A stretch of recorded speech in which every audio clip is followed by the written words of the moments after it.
Now let's look at one example to see how we evaluate all these 6 trigonometric functions for some angle. So let's look at the example 1. So we have 2 parts. We have the pi over 3, and part B is the 135 degrees.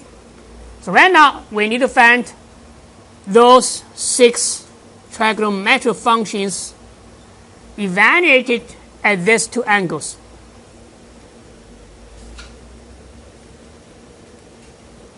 So part A, we have the sine of the pi over 3 equal to what? Equal to what?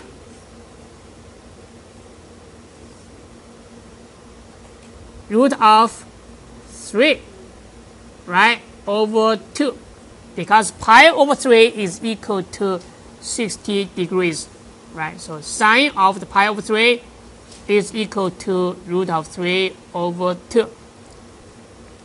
Then what is the cosine of the pi over 3?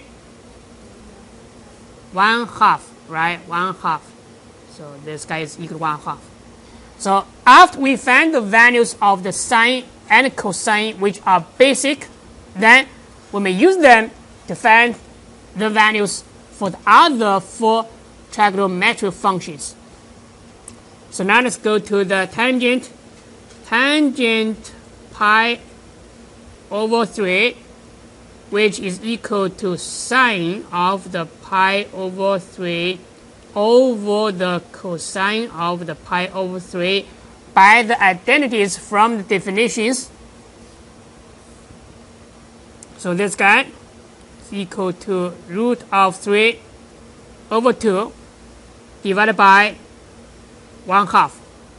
Now you multiply both the numerator and denominator by 2, and this 2 and this 2 cancel, this 2 and this 2 cancel. So finally, you get root of 3, right? So sine of pi over 3 is equal to root of 3, or say the sine of the 60 degrees is equal to root of 3. Now let's look at the cotangent of the pi over 3 by the identities from the definitions. This is equal to cosine of the pi over 3 divided by sine of pi over 3. So we know this is equal to 1/2 divided by root of 3 over 2. So once again, you multiply both the numerator and denominator by 2, then you get 1 over root of 3. And we can rationalize this fraction by multiplying both the numerator and denominator by root of 3. So square of the root of 3 is equal to 3, right? The product of these 2 root of 3 is equal to 3. So you have the root of 3 over 3. So in this way, we find the cotangent of the pi over 3.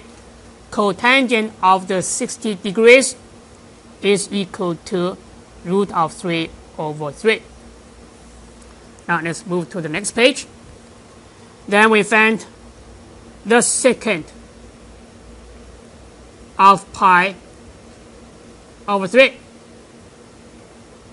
Tell me secant alpha equal to 1 over what? Cosine or sine? Cosine, right? So secant alpha is equal to 1 over cosine alpha. So this guy is equal to cosine of pi over 3. And then cosine of pi over 3, this is equal to 1/2. So this guy is equal to 2, right? Then the last one, cosecant of pi over 3, and this is equal to 1 over sine of pi over 3. Then we know sine of pi over 3 is equal to root of 3 over 2. Now you multiply both the numerator and denominator by 2. This 2 and this 2 cancel. So you have the 2 over root of 3. And let's continue to rationalize this fraction by multiplying both the numerator and denominator by root of 3. Then you get 2 times root of 3 over 3. Now let's look at the part B. First, let's begin with the sine of 135 degrees. So, tell me what is the reference angle of the 135 degrees?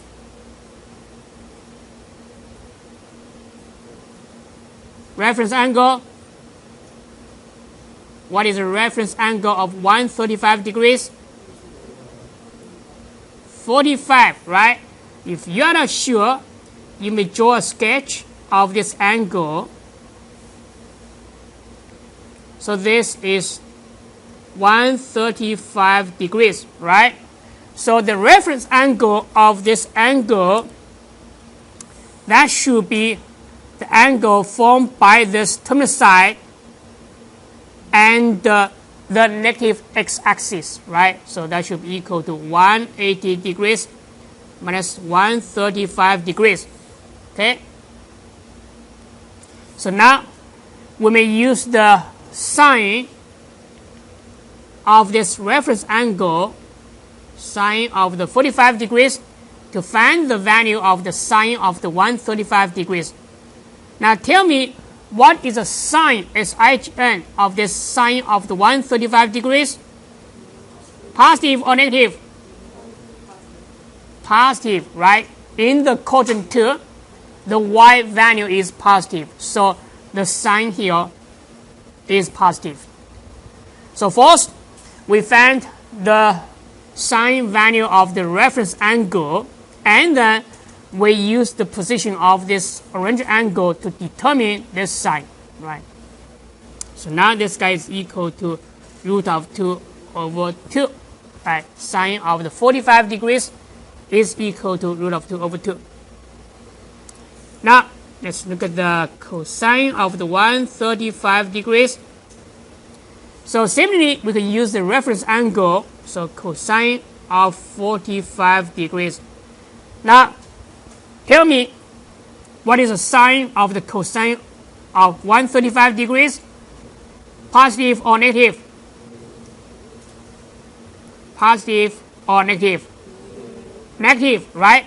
In the quadrant 2, the x coordinate is negative. So the sine for this cosine of the 135 degrees is equal to negative. So we just prefix this negative sign to this cosine of the 45 degrees. Then we get negative root of 2 over 2.